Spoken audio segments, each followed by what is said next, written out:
दोस्तों, हम इंसान अगर किसी को जान से मार दें तो या तो हमें खुद फांसी पर लटका दिया जाएगा या फिर पूरी जिंदगी जेल की हवा खानी पड़ेगी।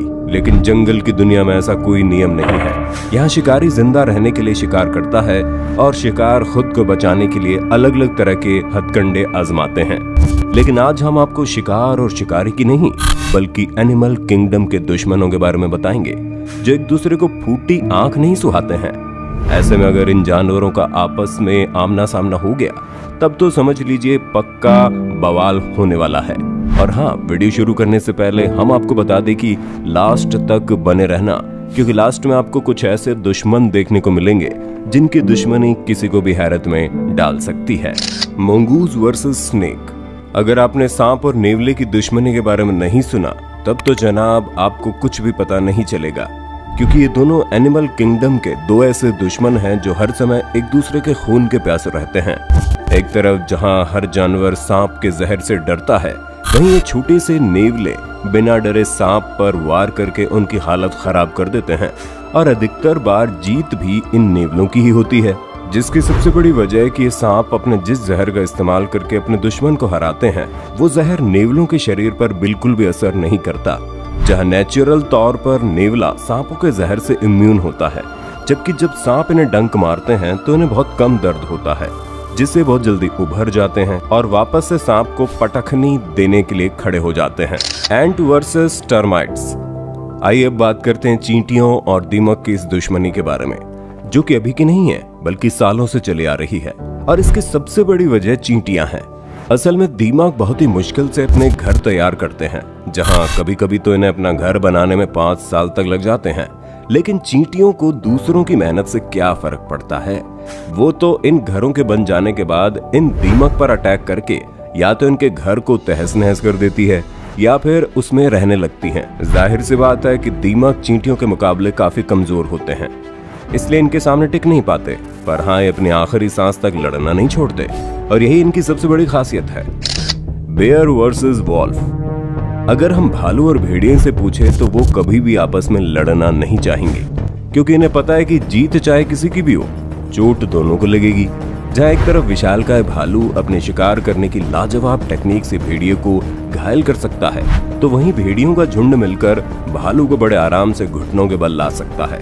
पर बात अगर खाने पर आ जाए तब तो ये दोनों बिल्कुल भी नहीं सोचते। नमूना आप इस वीडियो में देख सकते हैं, जहां एक अकेला भालू 11 भेड़ियों से लड़ रहा है।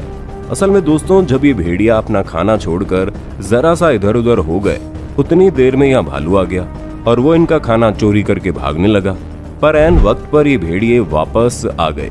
इसके बाद इन्होंने भालू को डराना धमकाना शुरू कर दिया और इनकी ये लड़ाई कई घंटों तक इसी तरह चलती रही। न भालू खाना छोड़ने को तैयार था, न ही भेड़िए उसे खाना ले जाने देना चाहते थे। Elephant versus rhinos. आइए अब आप दो ऐसे जानवरों से मिलिए जिनकी लड़ाई शिकार को लेकर नहीं होती और न ही ये एक दूसरे के खून के प्यासे हैं। ये दोनों जानवर जमीन पर उगी घास खाकर अपना पेट भरते हैं। ऐसे में यहाँ सवाल ये आता है कि आखिर इनकी दुश्मनी क्यों है। तो दोस्तों, एक्सपर्ट्स का कहना है कि राइनो और हाथी दोनों ही एक ही तरह के इलाके में रहते हैं, इसलिए जब ये एक साथ एक जगह पर घास खाने पहुंच जाते हैं तो इनके बीच इसलिए लड़ाई होती है कि कौन कहां तक घास खाएगा।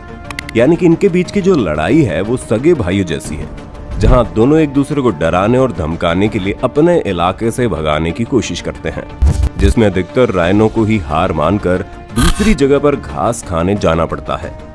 ठीक वैसे ही जैसे हर लड़ाई में छोटा भाई बड़े भाई के डर से अपनी जगह बदल लेता है। दोस्तों, जब हम जानवरों की दुश्मनी के बारे में बात ही कर रहे हैं तो लगे हाथ आप ये भी बता दीजिए कि आपको क्या लगता है, भारत का सबसे बड़ा दुश्मन कौन है, चाइना या पाकिस्तान? अपना जवाब अपने होस्ट दोस्त सैम को कमेंट करके बताना बिल्कुल ना भूलें। Lion versus hyena. दोस्तों, इनकी दुश्मनी की एक झलक आपने द लायन किंग मूवी में देखी ही होगी। अब जिन लोगों ने मूवी नहीं देखी या फिर जिन्हें उसमें दिखाई गई इनकी दुश्मनी झूठी लगती है, उन्हें हम बता दें ये दोनों बहुत ही कट्टर दुश्मन हैं, जिसकी सबसे बड़ी वजह ये है कि ये एक ही इलाके में रहते हैं और एक ही तरह का शिकार करते हैं। इसलिए अगर ये दोनों एक दूसरे के सामने आ जाएं, तब तो जनाब खून खराबा होने से कोई रोक ही नहीं सकता। वैसे तो कई सारी डॉक्यूमेंट्री वगैरह इसमें ये दिखाया जाता है कि हाइना यानी कि लकड़बग्गे शेर का शिकार चोरी करते हैं। पर सच तो यह है कि ये दोनों एक दूसरे का शिकार चोरी करते हैं। जहां शेर को लकड़बग्घों के झुंड से डर लगता है, तो वहीं लकड़बग्घे अकेले शेर पर वार कर ही नहीं सकते। Killer whale versus white shark. आइए अब आपको समुद्र की दुनिया से रूबरू करवा दें, क्योंकि पानी में अगर कोई सबसे खतरनाक क्रिएचर है तो वो है व्हाइट शार्क। जहां ये पानी में रहने वाले दूसरे जानवरों को तो खाते ही हैं, साथ ही साथ हम इंसानों, यहाँ तक कि इंसानों से भरी बोट तक को अपना भोजन बना लेते हैं। पर अगर व्हेल की बात की जाए तो ये बहुत ही सुस्त और शांत किस्म के वाटर क्रिएचर होते हैं। पर दोस्तों जरा ध्यान दीजिए, अब यहाँ पर केवल व्हेल की नहीं बल्कि किलर व्हेल की बात कर रहे हैं, जो बहुत ही खतरनाक शिकारी है और अपने रास्ते में आने वाले किसी भी जीव को मौत के घाट उतारने में बिल्कुल भी शर्माते नहीं हैं। इसलिए जब कभी भी किलर व्हेल और व्हाइट शार्क का आमना सामना होता है तो इनकी लड़ाई बहुत ही ज्यादा खतरनाक होती है, जहां ये दोनों ही अपने आप में बहुत ताकतवर हैं। यही कारण है कि इनकी लड़ाई में किसका पलड़ा कितना भारी है इसका अंदाजा लगा पाना इम्पॉसिबल है। Python versus alligators. वैसे तो पाइथन और एलिगेटर की लड़ाई बहुत ही कम देखने को मिलती है, लेकिन जब देखने को मिलती है तो हॉलीवुड की फिल्में इनकी लड़ाई के आगे फेल है, जिसकी सबसे बड़ी वजह यह है कि ये दोनों एक दूसरे को जान से मारने की काबिलियत रखते हैं। इसलिए इनके बीच बिल्कुल कांटे की टक्कर होती है और कब कौन बाजी मार ले जाए इसका कोई भरोसा नहीं। यही कारण है कि ये दोनों एक दूसरे से लड़ाई करने से बचते हैं, क्योंकि इन्हें पता है कि इनकी इस लड़ाई में मरने और मारने के 50-50 चांसेस हैं। हाँ, ये बात तो तय है कि जो जीतेगा हारने वाला उसका पेट में जाएगा। अब वो बात अलग है कि सांप को एलिगेटर चबाकर खाएगा और पाइथन एलिगेटर को निगल जाएगा। Hawks versus snake. दोस्तों सबको डरा कर रखने वाले सांपों को भी टक्कर देने वाले जानवरों की कोई कमी नहीं है, फिर चाहे वो नेवला हो या फिर आसमान में उड़ने वाले बाज। जी हाँ, चूहे और मेंढक खाने वाले पक्षी अगर सांपों को जमीन पर रेंगता हुआ देख ले तो उन्हें भी अपना भोजन बनाने में बिल्कुल देर नहीं लगती। और जब ये सांप को अपना शिकार बनाने आते हैं तो सांप भी चुपचाप नहीं बैठते, बल्कि मुंह तोड़ जवाब देने के लिए खड़े रहते हैं, जिसके चक्कर में हमें अक्सर इनकी मुठभेड़ देखने को मिलती है। जहां अगर सांप जहरीला हो तो वो थोड़ा सा दिमाग का इस्तेमाल करके इस पक्षी के नाजुक जगह पर वार करके खुद को बचा लेते हैं। लेकिन अगर सांप के वार करने से पहले इन्होंने सांप पर वार कर दिया तो सांप को बचने का मौका नहीं मिलता।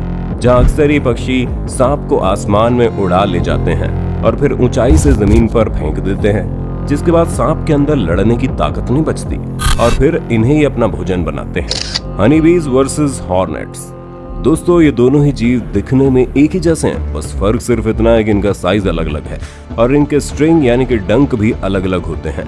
जहां हॉर्नेट्स का डंक मधुमक्खियों से 10 गुना ज्यादा जहरीला होता है और अगर एक हॉर्नेट चाहे तो अपने डंक के साथ एक साथ 10 चूहों को मौत के घाट उतार सकता है। दोस्तों मधुमक्खी केवल एक बार डंक मारती है, तो वहीं ये हॉर्नेट एक साथ कई बार डंक मारते हैं, जिससे इनका शिकार पूरी तरह से पस्त हो जाता है। जापान की एक रिपोर्ट के अनुसार वहां करीब 30 से 50 लोग हर साल हॉर्नेट के डंक का शिकार होकर मारे जाते हैं। अब आप खुद ही सोच लीजिए, जब ये इंसानों को मार सकते हैं तो इनके लिए मधुमक्खियों को अपना शिकार बनाना कौन सी बड़ी बात होगी। यही कारण है कि हॉर्नेट एक मधुमक्खी के छत्ते को 90 मिनट में तहस नहस करने की काबिलियत रखते हैं। पर दोस्तों ये लड़ाई बिल्कुल भी एक तरफा नहीं है, क्योंकि जब हॉर्नेट उनके छत्तों की तरफ आते हैं तो मधुमक्खियां उन्हें बिल्कुल भी नहीं रोकती, बल्कि उनको वहां तक आने देती हैं। और जैसे ये छत्ते तक पहुंचते हैं मधुमक्खियां उन्हें चारों तरफ से घेर कर मार देती है, जिससे ये चीज तो तय है कि हॉर्नेट चाहे जितने भी खतरनाक क्यों ना हो, लेकिन इनके अंदर मधुमक्खियों के झुंड से भिड़ने की ताकत नहीं है। तो दोस्तों आज के लिए बस इतना ही। उम्मीद है आपको हमारी आज की वीडियो पसंद आई होगी। अगर हाँ तो इसके बारे में हमें कमेंट करके बताना बिल्कुल ना भूलें और इसी तरह के इंटरेस्टिंग वीडियोस को देखते रहने के लिए चैनल को लाइक, शेयर और सब्सक्राइब जरूर कर दें। धन्यवाद।